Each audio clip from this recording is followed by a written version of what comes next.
आज भी हमारे घर के द्वार पर, नई गाड़ी के आगमन पर, नए कंप्यूटर के घर में आने से या किसी भी तरह के शुभ कार्य और पूजा पाठ इत्यादि सभी जगह एक चिन्ह का प्रयोग किया जाता है। ये चिन्ह शुभ लाभ, सुख, शांति का प्रतीक है, जिसे हम स्वास्तिक कहते हैं।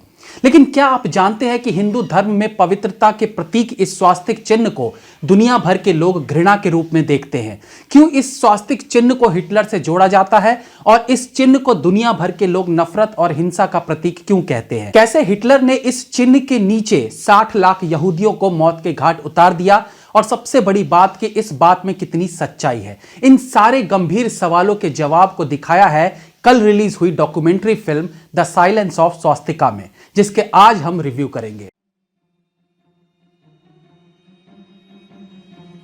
लगभग 50 मिनट के इस डॉक्यूमेंट्री फिल्म में स्वास्तिक चिन्ह के बारे में चर्चा की गई है और विभिन्न विद्वानों और जानकारों द्वारा इस स्वास्तिक चिन्ह को गलत ढंग से दिखाने और बताने पर चर्चा की गई है। इस फिल्म के टेक्निकल एस्पेक्ट्स पर बात करने से पहले जान लेते हैं कि यहां डायरेक्टर अपने थीम को किस हद तक समझा पाने में कामयाब रहे हैं। इस फिल्म का जो मकसद है वो ये साबित करना है कि हिटलर द्वारा प्रयोग किया गया चिन्ह दरअसल स्वास्तिक है ही नहीं, जिसे पूरी दुनिया स्वास्तिक से जोड़कर देखती है और इससे घृणा करती है। उस समय का मीडिया हिटलर के इस चिन्ह को क्या कह रहा था, जिसका ओरिजिन स्वास्तिक की क्रूरता में खो गया। किसी भी प्रकार की कोई फिल्म हो तो उसमें सबसे जरूरी रहता है दर्शकों का एंगेजमेंट। यदि दर्शक फिल्म के साथ रिलेट नहीं कर पाते या किसी कारणवश उनका फिल्म में इंटरेस्ट कुछ देर के लिए भी कम होने लगता है तो समझिए कि फिल्म में कमियां रह गई। लेकिन द साइलेंस ऑफ स्वास्तिका को इस प्रकार से एग्जीक्यूट किया गया है कि एज एन ऑडियंस आप इस थ्रिलर काइंड ऑफ डॉक्यूमेंट्री में उलझे रहेंगे।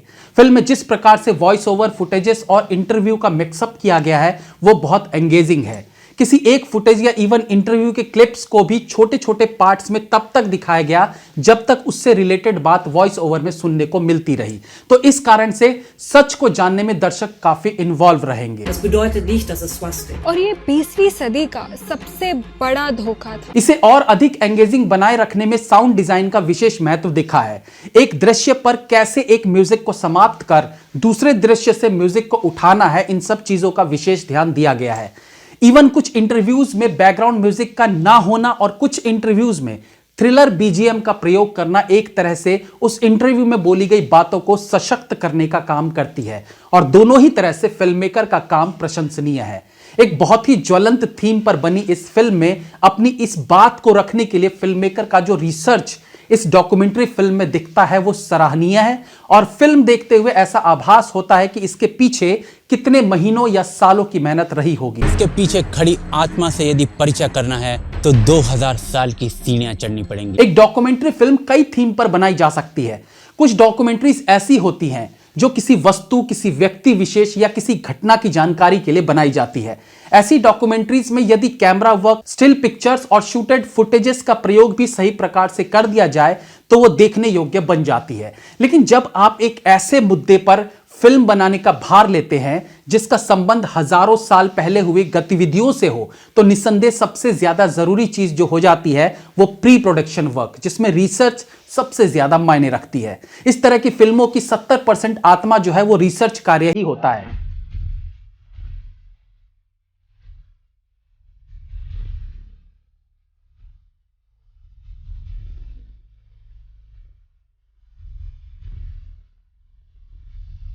तो यदि कुछ छोटी मोटी टेक्निकल गलतियों को छोड़ भी दिया जाए तो ये डॉक्यूमेंट्री फिल्म अपने जबरदस्त रिसर्च के बलबूते आपको 50वें मिनट तक बांधे रखने में कामयाब रहेगी। फिल्म में अनेकों अनेक रेयर फुटेजेस के साथ साथ इंटरव्यू और स्टिल पिक्चर्स का प्रयोग किया गया है ताकि वॉइस ओवर में सुनाई देने वाली बात को विजुअल्स के माध्यम से सत्यापित किया जा सके। नॉर्मली एक फिल्म हो, शॉर्ट फिल्म हो या डॉक्यूमेंट्री फिल्म हो, अगर आपको वो कुछ नया सिखा के जाती है तो फिर आपका उस फिल्म पर व्यय किया गया समय बेकार नहीं जाता। और निसंदेह इस फिल्म में स्वास्तिक के इर्द गिर्द न केवल आपको भारतीय इतिहास बल्कि विश्व भर के इतिहास से परिचय कराया गया है। तो आई गेस कि अगर आप स्टूडेंट हैं, वर्किंग है, हाउसवाइफ हैं या रिटायर्ड है, ये डॉक्यूमेंट्री फिल्म सभी के लिए ज्ञान बढ़ाने का काम करती है। मैं इस डॉक्यूमेंट्री फिल्म का लिंक डिस्क्रिप्शन में दे दूंगा, जिसे आप एक बार जाकर अवश्य देखें। जय हिंद, वंदे मातरम।